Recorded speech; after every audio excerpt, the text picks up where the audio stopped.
I tried to speak with what little air I could spare. Sounding almost as if a gasp, I said, I slipped. I'd cracked my jewels before while surfing with John. This was before he had lost his job and I had lost all respect for him.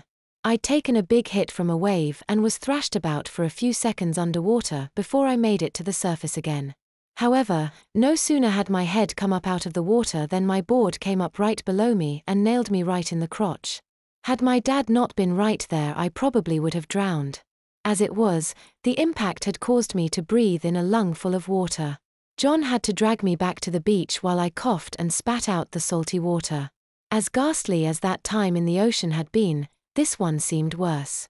I mean, it was bad enough to have Micah see me curled up in the fetal position holding my jewels and carrying on the way I was, but to also have my grandfather witnessing such a spectacle was wholly mortifying. My jewels and legs hurt so bad that all I could do was clutch at my aching crotch and moan like a miserable old hound dog. Micah leaned over me and asked, "Alvin hurt peepee?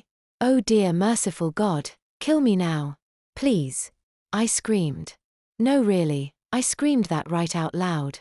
Funny thing about doing the splits and cracking my jewels on the floor, after about 3 minutes the pain was nearly gone and I could breathe again. After 5 minutes I was able to stand, but not fully, and after 10 minutes it was as though it had never happened. Well, at least as far as my cubes were concerned. My pride on the other hand was still mortally wounded.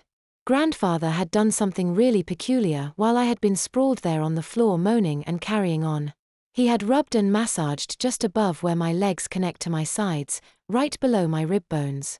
At first it felt weird having him touch me like that, but after a minute or so I found that it was helping to ease some of my groin discomfort. Grandfather cleared his throat. "My boy, I had the same thing happen to me when I was your age." He cleared his throat again, except when I did it, it was in front of about 300 people and I ripped my pants in the process. What? Grandfather told me, all the while rubbing my sides. Micah went to the refrigerator and filled a hand towel with ice.